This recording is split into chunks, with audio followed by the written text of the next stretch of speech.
most of you will be following somewhat closely the election campaign in Germany and perhaps even watched one of the debates. The last one was on Sunday. But just in case you need a quick refresher or coming to this completely without any context on German politics, Ariane, could you just give us a very, very short state of the race? Where are we with the elections coming up on Sunday? Who's in the lead? Who might win? Who might lose? Yeah, thank you, Nico, and thank you for the invitation to this conversation. I will start with the CDU-CSU, the governing Christian Democrats. Polls see them currently at only 23%. Just to compare it, at the 2017 elections, they achieved 32.9%. So a 23% result this time would be a dramatic loss, and almost 2017 was already historically low. Why that? Laschet is not making a good figure as a candidate, and support from his own party is not as overwhelming as it would have needed to be. And I think before all, it's Laschet's campaign, which was a failure so far. He couldn't convince with content, and he committed some avoidable mistakes. But the actual turning point at the polls was only in mid-August. So before mid-August, we saw the Christian Democrats still in the lead. So whom is he competing against? It's the Social Democrats for the moment. The Social Democrats, the SPD, they are regaining strength after very, very difficult years, with this time not committing too many mistakes during their campaign. The polls see them at 20, 25, 26% now, 2 to 5% better than the Christian Democrats. What are the reasons for the shift? From my position, unlike in the earlier years, the Social Democrats are speaking now with one voice. Their left-wingers remain pretty quiet in this campaign. And although their candidate, Olaf Scholz, has not played a favorable role in the tax scandals in Germany, Cum-Ex and the Wirecard affair, Olaf Scholz at the moment stands for stability and continuity. And he is the current vice chancellor and uses this image. Since he's overtaken Laschet in the polls, the momentum could count for him and the Social Democrats. And then we have the Greens. They are currently standing at about 15 to 16%. They saw their best polls in May after the very smooth presentation of Annalena Baerbock as candidate, whilst the Christian Democrats at that time were fighting over their candidate between Laschet and Söder. And for a very short moment, it looked like the race was about Laschet or Baerbock. Scholz was not even leading, any close to leading at that time. But after some irritations about Baerbock's CV and a recent publication, her figures dropped dramatically down to 15, 16%. But at the end, the result will be a historic best for the Greens at national level. Then there are the Liberals, the FDP. Their polls are at 11, 12%. They researched after a scandal around the election of a local leader in Thuringia with the votes from the right-wing party in February 2020. And they have made many points with constructive criticism regarding the COVID-19 measures in Germany. And as German economy needs a booster after the COVID-19 crisis, people are leaning towards a party who's known for its competence in economy and finance. And then there are two parties left who probably will not part of the government, will not part of any future government, but the left may be, minor chance. Their polls are at 6%, weaker than you might expect. They've been busy with internal fights, and some important figures in their party don't contest a seat in parliament anymore. And left voters might opt for Olaf Scholz when they see a chance for a change in the chancellery. And last but not least, the AfD, the German right-wing party, they have consolidated around 11% of the polls. The party has radicalized further. Some of the branches are even watched by the Office for the Protection of the Constitution. That's the Domestic Intelligence Office, and can be officially called right-wing extremists. A lot of internal struggling is ongoing, and they lost some strength because the refugee topic is not as prominent as it has been, but try to make profit of the current anti-vaccination, anti-corona measure movement. So it looks like Social Democrats and Olaf Scholz will be winning the election, but it's only polls, and it's only 2% margin between the SPD and the Christian Democrats. So it's far from decided. Excellent. Well, thank you very much for this comprehensive summary of where the race stands. And I think the one thing, of course, to note is that it really is a very open election, and quite a few things could still happen after the election in terms of the formation of a government. So we can also run through a few scenarios as we progress through this conversation. Before we look at the China policy of a future German government, look at the China policy of the current German government, which of course is still led by Chancellor Angela Merkel, who has been at the helm for 16 years. The China policy of Germany, and particularly Chancellor Merkel, has often been described as pragmatic, meaning that there's the sense that Germany emphasized a bilateral relationship and was maybe wary of antagonizing too much an important economic partner. But let's also note that the Merkel era spanned 16 years, and of course the world has changed a lot in that time. Noah, maybe you could just very briefly run us through. So what are, in your view, what are or were the key tenets of Germany's China policy under Chancellor Merkel, and what were sort of the shifts that we already saw starting to happen over the last few years of her chancellery? Yeah, happy to do that, Nico. Thanks so much for having me. Well, I think first it's important to note that Merkel has really been the most important player in Europe on China policy. You mentioned she's been in power for 16 years. She put China at the center of her foreign policy. She's been to China about a dozen times since she became chancellor. And she has stood for, I think, engagement and dialogue with Beijing, especially at a time of growing tensions. Now, she has not stood in the way of the EU developing a sort of defensive agenda, a sort of technocratic regulatory series of rules that to sort of push back against China, mainly in the economic realm. But Merkel was the driving force behind the EU-China investment agreement at the end of last year.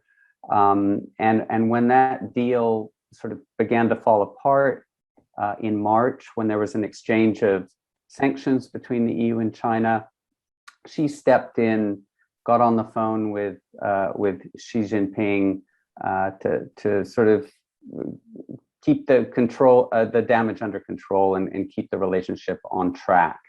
I would say that there are a few things that have driven her China policy. One, obviously, and this is the one that is often highlighted, is the economic relationship between Germany and China. Trade and investment has flourished between the two countries during the Merkel era.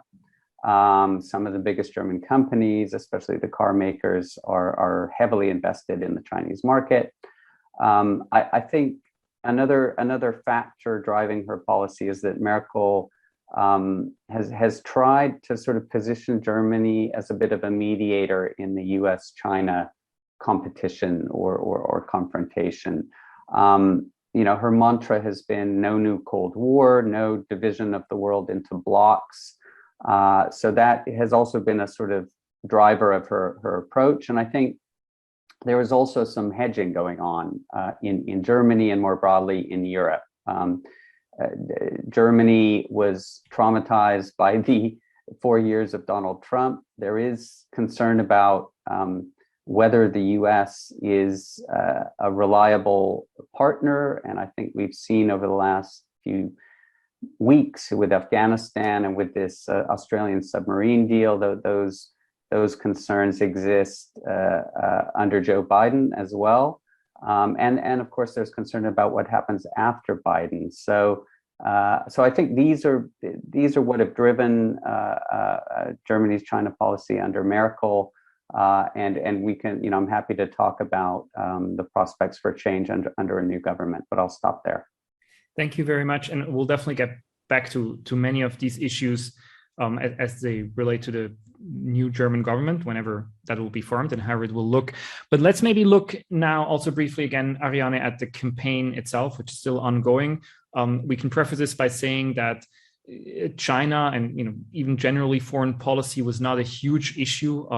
It famously almost never came up in any of the debates. I think there were no or almost no questions, not even on Europe, much less China.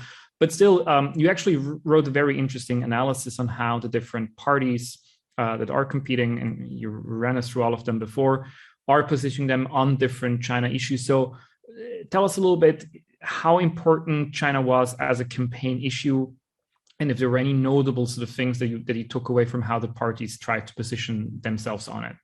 Well, yeah, you pointed out that that during the recent 2, 3, 4 weeks, foreign politics was not a topic at all, not even Europe. But nobody talked about foreign policy, not in one of the triels. It was just not mentioned. So that tells us how not important it is for the outcome of the election at the end. But all the parties have mentioned China in their programs, and far more, to a far bigger extent than it has happened in previous years and previous programs. And what is to observe is that if you take the Liberals, the Liberal Party, and the Greens, they are both very critical on China, have a far more critical approach than that was shown in the years before, especially regarding human rights after Hong Kong and, of course, Xinjiang. And but also a critical approach to the comprehensive agreement. So this is interesting. It's also interesting that the CDU, the Christian Democrats, they are focusing more on a transatlantic relationship. Also, maybe not aligned with the US in all the issues, but to concentrate more to a transatlantic partnership in the future. And the Social Democrats are mentioning China not that often, but you have to say that we have to see that a year ago they published a paper on China where they were all more critical on China than before, but still trying to find a path in the middle and be more still more dialogue orientated than the other parties maybe. It was interesting. I just wanted to note that there are two smaller parties, the Liberals and the Greens, that you've mentioned, that are sort of, they're not on the same side of the political spectrum, but on either sort of the wings a little bit of the political spectrum, the China sort of attitude of the parties gets a little bit more critical, whereas in the center, CDU, CSU, and the Social Democrat, it's a little bit more pragmatic. Is that just because there was a grand coalition and those two more centrist parties were actually governing and the others were in the opposition, or is there another reason why these both of these, I mean, they're not at the ends of the political spectrum, but so maybe a little bit more sort of to the sides, where they're both more critical towards China than the center? I think it has maybe also party historical reasons. The Greens are very strong on human rights, have ever been, and if you look at the debates of the 80s and 90s, they were the first party mentioning all the calls about Tibet in parliament. They've been always raising the flag for any human rights violations, especially in China, but also in other countries. So they just follow the way they've taken, at least when they were in the opposition. And the Liberal Democrats also have a very strong history and tradition of focusing on human rights, on freedom of expression and so on. So it's not that surprising. It is only surprising the way the harsh criticism the head of the party, Christian Lindner, has taken after he was kind of not welcomed 2 years ago in China when he was on visiting China. And after that, he wrote a very, very strong, very harsh criticism. And I think that's astonishing because this party is also the party representing a little bit the entrepreneurship, the companies in Germany. And that will be interesting in the future, how this very hard criticism on China and a more pragmatic approach after the election will be harmonized. Yeah. Thank you. Let's maybe look now at what China policy could actually mean for a new German government. And again, the elections are this Sunday, but of course, that doesn't mean we'll have a new government by Monday. I think that's theoretically, no, I don't think it's even theoretically possible. So much more likely is that this is going to take weeks or even months until a new government is formed. So this government will take over towards the end of this year, maybe, even only beginning of next year. Noah, if you had to make a list for sort of the main issues as they relate to China that this new government would have to address, what would be top of that list? What are the 3 to 5 key issues within China policy that the new German government will have to look at in 2022 and beyond? China encompasses everything, right? It's security, it's trade, investment, human rights, technology. So it's really all encompassing. And I think I think we could sort of break things down into what I think could change or likely to change under a new government, and what is unlikely to change, and then maybe talk about maybe the big unknown. I think we will see perhaps a debate about closer coordination of China policy in Berlin. So maybe an attempt to break down some of the silos that exist between different ministries, a more holistic approach. Armin Laschet, the CDU candidate, has talked about a national security council. I think the Greens are also advocating for a more joined up approach. So that's one thing to watch. I think also a push for more coordination within the EU. All the major parties in their election programs talk about this. So I think we could expect a push from a new government to sort of coordinate a bit more closely within the EU. I think we're going to see, we may see a more vocal approach to human rights issues. Taiwan, Ariane mentioned the Greens and the FDP have staked out a tougher position on this. I think that there's a likelihood that both of those parties will be in the next government. So I think we'll see movement there. I think a tougher line on issues like 5G, on this investment pact, which is sort of in the deep freezer now because of the sanctions. But the next government is going to have to take a decision on Huawei. A new law went through Parliament earlier this year, which sort of regulates that, but leaves it open to the next government to decide. So that's something to watch. I think we'll see a continuation of this EU defensive agenda on China that I mentioned earlier. There will be a balance between transatlantic cooperation and strategic autonomy, and we can talk about the Australian submarine deal, which I think has added a new element to all of this. I think there'll be a continued pursuit of dialogue with China, pursuit of a positive agenda, but that has become much more difficult. I think there's a huge amount of concern in Berlin and in Brussels about the partner element of this holy trinity of a partner, competitor, systemic rival.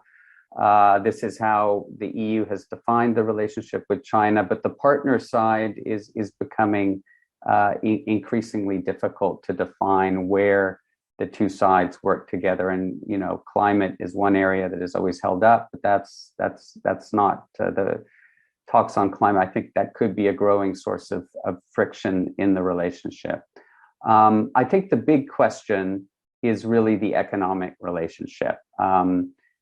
Will we see a sort of a rethink of the cost-benefit equation in this economic relationship? And I think the key question there is, what is it going to look like for German companies in China 5 years from now? There's often talk in Germany about the economic dependence on China, but German companies in China are coming under increasing pressure to localize their supply chains. I think they're going to have increasing difficulty transferring data, transferring intellectual property outside of China because of regulations there. So the outlook for German companies in China, even if they're making big profits and revenues now, is, there are clouds on the horizon. And I think this debate about the economic relationship has not really, a fundamental debate hasn't happened under Merkel. I think there is a chance that we have more of a debate about that under a new government. Yeah, you already mentioned just a little bit, Noah, and I wanted to follow up a little bit, both of you, on this. You mentioned the change in regulation we've seen over the last few months coming out of China, depending on whom you ask, either a crackdown on several industries, especially the tech industry, or some people describe this as a shift in just a regulatory approach, and others still describe it, really as a wholesale shift in Chinese economic policy. Ariane, what's your sense of how are these changes that are happening in China, how are they perceived in German political circles? How are they being discussed? And do you see them as likely to affect German-China policy going forward? Will they factor into the consideration beyond all the other things that we've just discussed, which contribute to in general, as the title of today suggests, kind of a harder line? Will this make it even harder to find areas for cooperation or not? I think they only have an impact on very, very small circles of people who are dealing with China. I don't think that the perception in general, even in foreign policy circles, there are not many China watchers in German politics who are really closely following what's going on. There are concerns, but the concerns are far more generalized. So I wouldn't talk about a direct perception in the actual debate of what you just mentioned, of all the regulation discussion going on in China. But yes, I think that, of course, it will have an impact, because all what Noah just has mentioned will be on the table after the election, especially regarding the economic future of German companies and their interests in China, and their huge interests. It's not a 100% dependency. I wouldn't go that far, but there are so many parts where German companies are kind of intertwined with the Chinese economy. So it will be very, very complicated if there are big changes, especially in the regulatory part, which have a big impact on German economy. So yes, it will have an impact also on the political debates. But I think, and that's what I see with what I worry about in Germany, is that there are not enough people with enough China competence to analyze this, not only for the next year or the upcoming 2 or 3 years, but see it on a more strategic level for the upcoming, whatever, 5, 10, 15 years. Of course, these people exist, but they need to have more influence in the political parties and those who at the end will be the decision makers. And what I think will be needed in the upcoming government and upcoming discussions on the political level is that we need far more information about China and far more detailed discussion about China in the political sphere, and not only in the specialist circles in the Foreign Office or in the specialist circles in certain ministries or the 2, 3, 4 interested politicians we have at the moment who are dealing with China. Interesting. And I do want to come back to this also, the issue of China competence, which of course is a topic very close to our hearts here at Asia Society, and I know also close to the work that you do at MERICS and Noah does at the German Marshall Fund and Rhodium. But let's now actually really look at, I guess, 2 main scenarios of how a new German government could look like. And again, those are 2 likely scenarios. They are not the only ones, and we'll only know what happens once we see the results of Sunday. But so basically, to break this down, there are 2 possible coalitions that could happen, each of which would include both the Liberals, the FDP, and the Greens, but then sort of would be led either by the CDU, CSU under a likely chancellor, Laschet, or the SPD, the Social Democrats, under likely chancellor Olaf Scholz. So basically, you just switch out sort of like the main party, and then the coalition partners would likely remain the same. And given the current models, that such a government, either of these 2 coalitions will have a majority, and they're of course referred to. Because in Germany you have all these wonderful terms for the countless different coalition possibilities. So this is the Jamaica coalition if we're talking about a CDU-led coalition, or the traffic light coalition if it's the Social Democrats. Noah, but then I would love to hear Ariane on this as well afterwards. Are there going to be, from as far as you can tell right now, are there going to be significant differences in China approach if either of these 2 coalitions will form, or is it basically going to be the same? So how much would would it matter if Laschet becomes chancellor, Olaf Scholz becomes chancellor, and the respective parties are in the coalition versus outside, in terms of sort of the broad lines of China policy that both of you have described being likely going forward? Yeah, it's a good question. I think both Armin Laschet and Olaf Scholz are preaching a degree of continuity in China policy. If you listen to what they've said on the campaign trail, they haven't been asked this question very often during the debates, but they have been done some interviews and spoken about this. But I think both of them will have a sort of a steep learning curve. Certainly Laschet, who has never had a role on the national stage before, who perhaps sees this relationship through the prism of his current role as premier of North Rhine-Westphalia, a state in Germany which has very close economic ties to China. So I think, my view is that both of them, although they are preaching continuity, will be swept into this we've seen this sort of shifting ground on China. So we have seen a gradual hardening of relations with China in recent years in Germany, and this is for a number of reasons. One, I think that either whether we have Laschet or Scholz at the top of the next government, I think China's behavior is a factor. China has become more assertive and aggressive, and not just this sort of wolf warrior diplomacy that we've seen in Europe during the pandemic, but with countries like Australia, with countries like Canada, Lithuania. So that is going to be a factor. There are no signs that China is going to change this approach.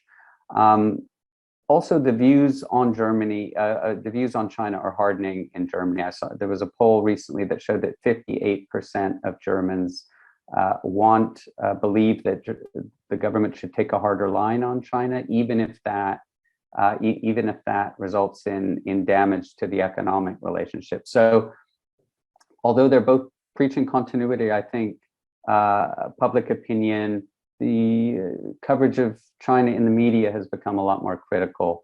The views in the Bundestag have become a lot more critical, and I think a new chancellor, is not going to enjoy the stature that Merkel had. Won't come in with the relationships that she had with the Chinese leadership. And finally, as you mentioned, with the Greens and the FDP in the government, I think that's likely. You're going to have two parties that are pushing for a harder line. So I don't think we'll see a big difference between Laschet and Scholz, but I think both will be dealing with this more with this sort of tide, which is pushing them towards a harder line on China. Yeah, Ariane, let me follow up with you, actually using an audience question that we've gotten and that I really like. The question is if Germany will revise its policy towards Taiwan, generally that's in response to China's crackdown on Hong Kong's democracy movement. So what's your view? I mean, this is obviously a hot button issue. How likely is it that we'll see a significant change in policy from a new German government in this regard? And again, would you say that this likelihood is significantly higher or lower depending on who's actually in the chancellor's office? I think there might be a small shift towards a soft, an attempt to get a little bit closer to Taiwan, but not a really big shift in the policy. I think because the Greens and the Liberals both have mentioned Taiwan in their programs, and in their parties they have advocates for the Taiwan policy. So they've been made audible, and they're quite strong. Also historically, if you listen to what they've said 10, 15, 20 years ago. But I don't think there's anything which endangers the one China policy or something like that. Nothing to be seen at that level. And if we are talking about any, even going into a crisis, conflict scenario for the South China Sea and Taiwan, I think the position of Germany is very weak, and it will be only words. I mean, if anything is worsening in the area. The German parliament and the German government will surely issue statements, but if we're talking of any military deployment, there's a very, very little chance that Germany can make significant change to that. So yeah, we might see attempts of that Taiwan is granted, I don't know how you call it properly, but a listening seat in the WHO, in the World Health Organization, to that, or that maybe a low-level delegation is traveling to Taiwan, something like that. That's my take on that. Yeah, which would still signify somewhat of a shift, but it would be small. It would be mostly limited to, let's call them, symbolic actions that maybe show support for Taiwan on a range of issues, but nothing that would sort of like be a sea change in policy, if I understand you correctly. Let's maybe spend some time also to looking at the wider European and transatlantic implications.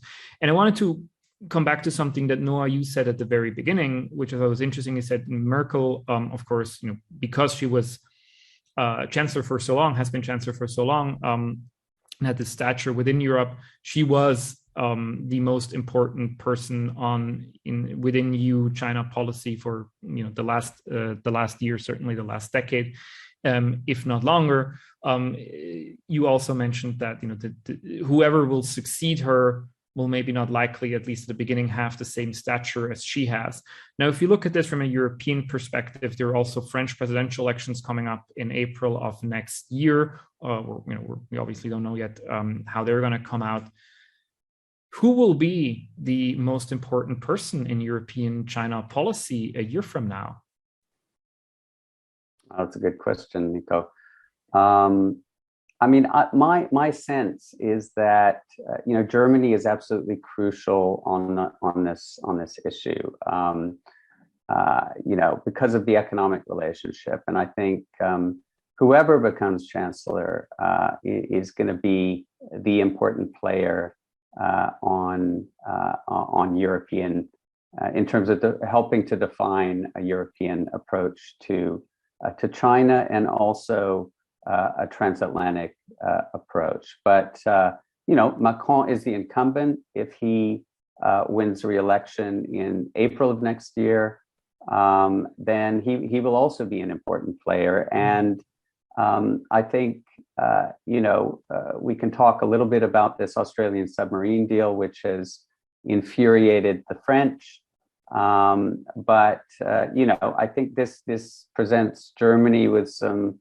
It puts Germany in a difficult position, because if the French are sort of doubling down on strategic autonomy, more distance to the United States, that will lead to some awkward debates here in Berlin, because I think the Germans have sort of indulged the French on strategic autonomy. I think the Trump years pushed Germany to sort of get behind this idea, although people in Berlin are very uncomfortable with this term, strategic autonomy. But if Germany's closest partner in Europe is creating more distance with the United States at a time when the Biden administration is pushing Europe, and especially Berlin, to work more closely on China policy, then this is a real dilemma for Berlin. So the dust hasn't settled on the fallout from this Australian submarine deal, but this is going to be something to watch very closely in the months ahead. Thank you. Let me come back just in a minute to the submarine deal, because I think that's something that's come up a couple of times. Just before that, another brief question to Ariane. So if we look at obviously, Germany will continue to be an important player in terms of European China policy, as will France. And if we assume that Macron is re-elected next year, which we can't be sure of, but it's definitely a likely possibility, then we have that scenario that Noah just outlined. Who are some of the other players? I mean, there's 27 member states. We talked about 2. Which of the other 25 do you foresee playing a larger role or a more relevant role in terms of European China policy, or are they all just not quite as relevant? Ooh, for me, it's a complicated question. Who's the leading part apart from Germany and France? Because in the recent discussions, they've been so prominent pushing forward the issue, and also in the European context when we were discussing about the KAI and when we were discussing about the reaction after the sanctions. But yes, of course, we have the old debate about the 16+1, about the kind of divided emperor strategy from China, and having a focus on not only EU countries, but Eastern and Southeastern European countries to have like privileged access to deals and so on. And some of these countries are now kind of disappointed about what China has offered them. And they are leaving or about to leave this 16+1 or 17+1 coalition. And this will be interesting to be observed for the future, that we might have countries who are already disappointed or even attacked by China after having left, then in the future having left this 17+1 coordination. And this might lead to more from these countries to more to an interest to align closer to the US and a stricter also European take on China. And then it will be very interesting about like how Germany and also France will be reacting and how they can hold this unity together, because I think that one of the goals of the future German government will be that to unify the European position on China a little bit, especially now after the AUKUS the announcement of the AUKUS and the submarine deal. And I think this will be more complicated because now we have so many different interests in the EU, which are separated and have to be unified. And so it's a big task, and Germany will have before, like up to now, Merkel sometimes used her very privileged bilateral relationship to China, but a future government might want to have a stronger European approach. Thank you. And I think one way to maybe summarize what you were saying is that after France and Germany, the most important player in European China policy isn't one of the other 25 member states, but it's the US, and that's a likely scenario. And with that, maybe let's now address the AUKUS, Australia, UK, US Defense Alliance, which is a submarine deal. It's kind of like both elements in there, which I find surprising on many levels. So the level of shock and anger on the French side to me is almost hard to believe. And you know, if that sort of really went down the way it was, then I again find it hard to believe that something like this would have put in place without sort of, you know, informing a supposed ally before. But we can speculate a lot about what exactly happened, and hopefully at some point we'll know a little bit more. For the purpose of today's conversation, Noah, obviously, you know, this is an alliance between three countries that are all not members of the EU. Is there a chance, and you know, the one important member of the EU is feeling decidedly snubbed by it?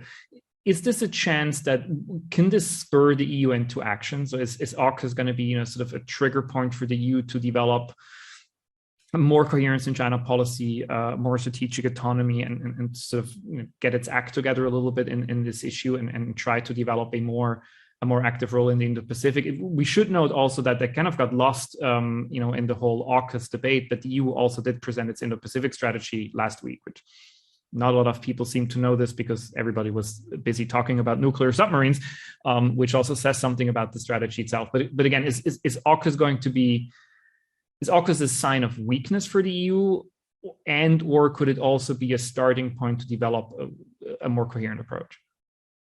Well, I think it sends a few messages. One is that this American pivot to Asia, which started under Barack Obama back in 2011, is really accelerating under Joe Biden, and taking Europe sort of out of its comfort zone to a certain extent.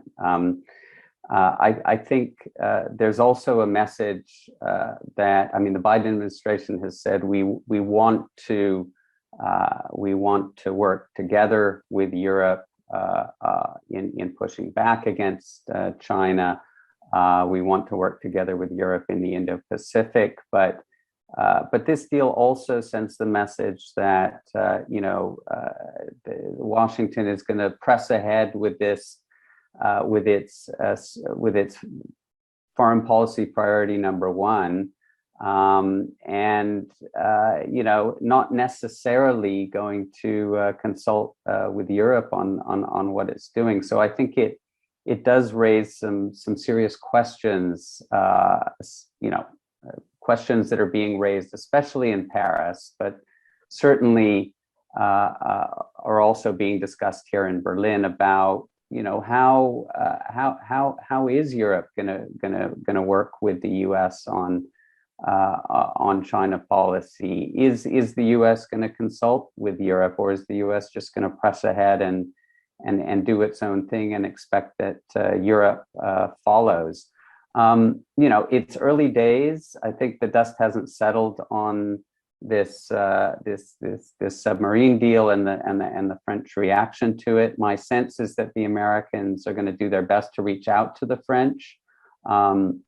We saw the announcement yesterday about the end of the U.S. travel ban. I don't think that was a coincidence that came yesterday. But this is certainly a setback for transatlantic cooperation on China. It's reinforced the sense in Europe that America doesn't pay attention to its interests. And does it galvanize Europe? I think it's too early to say. The French see themselves as an Indo-Pacific player.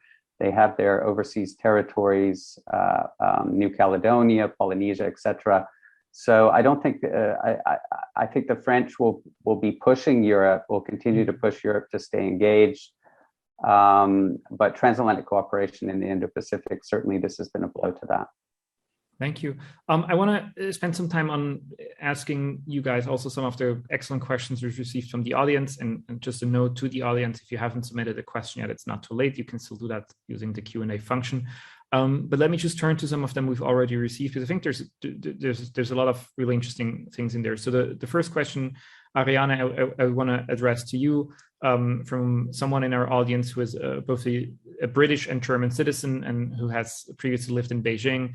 And he says that he feels that Chinese have a much higher opinion of Germany than the Germans have of China. And his question is whether you would agree with that, and whether you also see this gap sort of continuing to widen. And we did hear before, that sort of public attitudes towards China in Germany sort of are turning more critical. So we already definitely see that part of the equation. But is the high opinion that the Chinese have of Germany, do you expect that to continue? Well, that's a lot of guessing in there, but yes, I agree completely that the Chinese opinion on Germany is very positive. It's apart from football, it's Germany is associated with engineering, with technology, and all these like positive things. And people in China, at least in the time I was there, was in Beijing till the end of 2015, were admiring the Chancellor Merkel. They were addressing her as kind of the spokesperson of Europe. Noah has mentioned it already. And so they admired her of being like Chancellor for now like 16 years, a long continuity line, so a good stability, a sign of stability, and so on and so on. And yes, in Germany, the view in China is very critical, especially now after what has happened in Hong Kong and also the human rights violations in Xinjiang. And my view is that people in China don't understand why people in Germany or in Europe in general are so critical on these human rights issues. This has several reasons. I mean, that's a big discussion to open up. I don't want to do that, but I don't think this will be better, and it will be more complicated to get to know China now as a German or European citizen with the travel restrictions we have now, and it's for many people in German society, it's not that easy nowadays to get into China apart from organized travel. And this was a development already before the COVID crisis, but I think it will not be loosened afterwards. So we will see less dialogue, we will see less exchange between students. Like before 2015, 14, 13, we had a lot of interns who were moving into China. We had a lot of English teachers doing there like some months to get to know China. And also all these exchanges, they are missing now, not only because of the COVID crisis, I want to stress that, but also because China already beforehand had hardened its visa policy towards foreign citizens, not only German, European, US, from different countries. And the less, from my point of view, the less exchange, the less dialogue, the more complicated the relationship between the two countries or two systems, however you call it, will be. And to soften it more, or for a call for a better understanding would also mean that we need again more dialogue, more exchange. And but for the time being, I don't see this happening, and I don't see it only from I don't see this from the European side. I see it more from the Chinese side, who's kind of blocking and more isolating itself in this like China thing. Yeah, and I actually wanted to follow up briefly here, because I think we're a little bit back also to this point you made earlier on China competence. So if we need more dialogue, more exchange, more learning about each other, in which way could this turn into policy, right? If this is a strategic objective of hopefully a future German government to, at the very least, build up more China competence within the country and within political circles, what's a concrete sort of policy step that one could take? I think we would need a China strategy at a national level. I mean, at German level, a European, there is a huge China strategy, but to work on it, to try to enforce it, not to take the strategy only on a short time level, but to have also a longer time vision. And of course, it's complicated in the country or in democratic countries where there are elections every 4 years or 5 years. But yes, we have to think also about what's happening in 2030, what's happening in 2050, and to try to not only focus on the next upcoming 2 or 3 years, but to try to imagine how the future, how the China position will be in the year 2030 or 2050, and what will be the European role in it, and where does Europe sees itself, and what does Europe want to achieve, and also like if we talk about technical competence, about autonomy in the data issues, and so on and so on. These are major issues Europe has to address. And I think it's really the future government, German government, in cooperation with the European system, needs to find solutions or find a strategy answer to these questions. Thank you, Noah. One of the things that didn't come up in our conversation so far in terms of whether the different elements of a German-China policy going forward could be, what different issues Germany would have to address, and that it would posit would totally have come up had we had these conversations 2 years ago, is the Belt and Road Initiative, which has kind of a little bit disappeared from public discourse. Doesn't mean it has disappeared at all. It's still there. It's just not being talked about as much, and it doesn't maybe have quite the halo that it used to have. So with that, let me just ask you this question from the audience. What is Germany's position on the Belt and Road? Is there an official position, and is that something that is likely going to be a factor going forward? Is the consideration of the Belt and Road Initiative going to be a relevant part of German-China policy going forward? Yeah, well, I mean, Germany has not signed an MOU with China on the Belt and Road, as some other countries, including Italy, have. And Switzerland. And Switzerland, okay. So, there's been it has maintained a bit of distance. This is a very complex issue, and it's been the source of very contentious debates in Brussels in recent years, because of course the EU did come out with what it called a EU-Asia connectivity strategy back in 2018. But I think there's been a lot of criticism that this strategy hasn't gone anywhere, that it's not, the EU has not approached it in a strategic way. And we are seeing signs of change now. So Ursula von der Leyen, the European Commission President, in her State of the Union speech last week, spoke about giving this strategy a sort of new dynamic.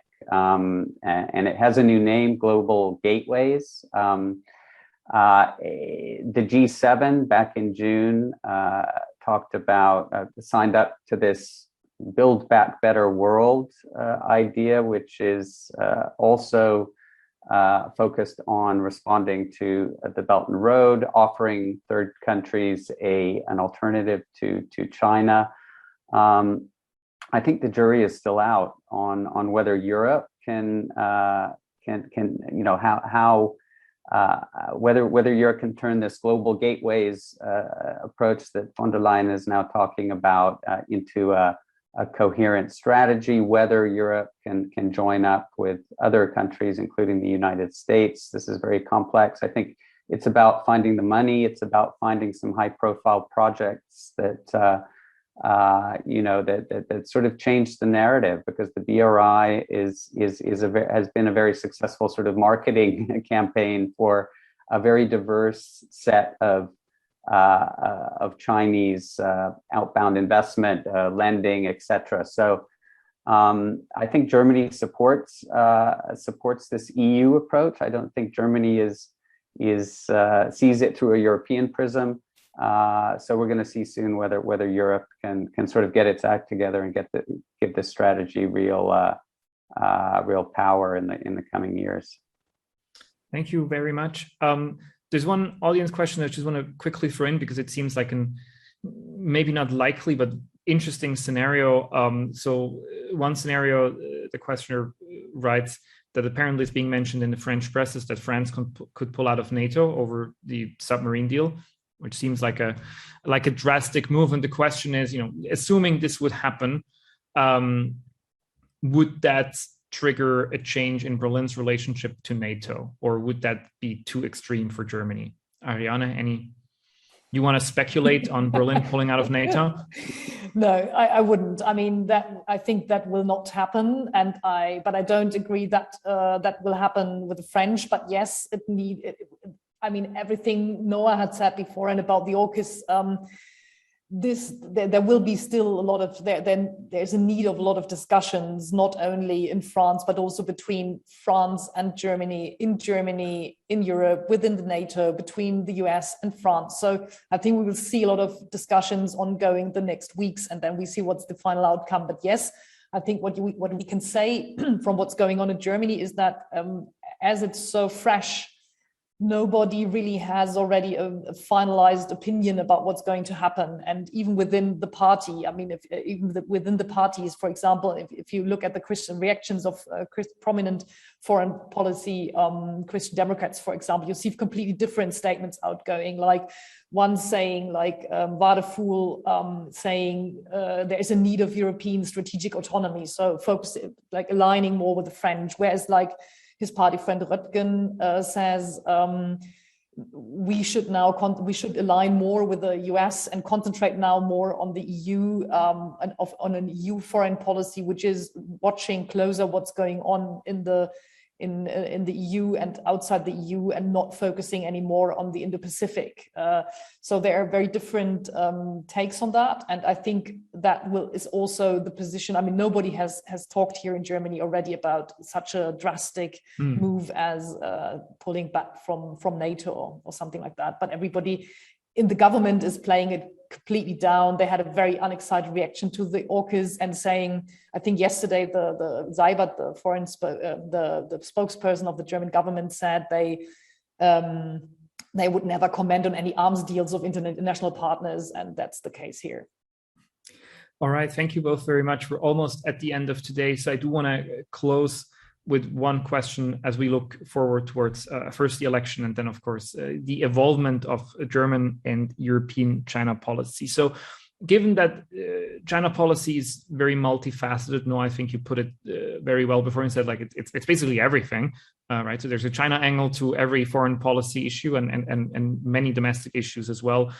Is given that it's very broad and multifaceted, what's a good indicator or signal we should out for in the first months of the new government that can tell us something about where we're headed? Is there like a canary in the coal mine, a signal that you're waiting for where you can say like, this is actually a good indicator that we're going into such and such direction? Noah, you want to go first, and then Ariane, you get Sure. I mean, there are concrete decisions that a new government will be making on 5G, on the Beijing Olympics, positioning on the investment agreement. But I think I would look for signs that a new government is thinking about redefining how China policy is conducted in Berlin and more broadly in Europe. Do we see more of a sort of whole of government joined up approach? Is there an attempt to sort of break down the silos between the ministries in Berlin, to update the structures of government? Do we see strategic thinkers being brought into key national security positions? I think that is really key. Ariane spoke about this earlier. That's what I would look for. Is the new government, is the new chancellor surrounding himself with big strategic thinkers, and are they updating the way Germany thinks about China policy? Thank you, Ariane. What are you looking for? The same, even exactly the same. And I would only add a minor point, maybe look out at the supply chain law and what's happening with that. And there has been a German version of it just a month ago or a month and a half ago. And it would be interesting what that means and its implication mean for example, products coming from Xinjiang, and what that mean for your German companies. And there is also a supply chain law said to be coming up in the European sphere. So that would be interesting how this will be followed and how this will be pushed forward by the upcoming German government. Excellent. So then let me, since you both go in a very similar direction here and we have 1 minute left, I want to follow up. If we have to watch for strategic thinkers in key positions, what's the key position that we want to wait for? So what's the job that we have to look towards to see who will get it to tell us something about new China policy in the government? Well, I would say, I mean, one could say foreign minister, but I think almost more important is who is the national security advisor or top foreign policy advisor to the new chancellor, whether it's Olaf Scholz, Armin Laschet, or Annalena Baerbock if the Greens stage a miraculous recovery. I think that's the position that we need to look for. Right, I agree. And I'd like to add that if you look at these positions at the moment, or like for the past 2 or 3 years in the chancellery of Angela Merkel, you see like a partner, China as a partner position, people being in these top advisor positions at the moment. So that will be interesting if Scholz or Laschet will be selecting other personnel for these positions. Interesting. Well, thank you both very much, Ariane Reimers and Noah Barkin in Berlin. Thanks for having joined us today. This was tremendously insightful. There's a lot to look out for and watch. And of course, we're going to continue the conversation. We, as everybody, are eager to see what the results of the elections are this coming weekend. And we hope to have you both back in due time to discuss what the actual German policy of the actual new German government China policy will be, so we can see where we're actually headed. For now, thank you very much for having joined us, both of you. Thank you to the audience for having been here and all your questions, and I do look forward to seeing you soon.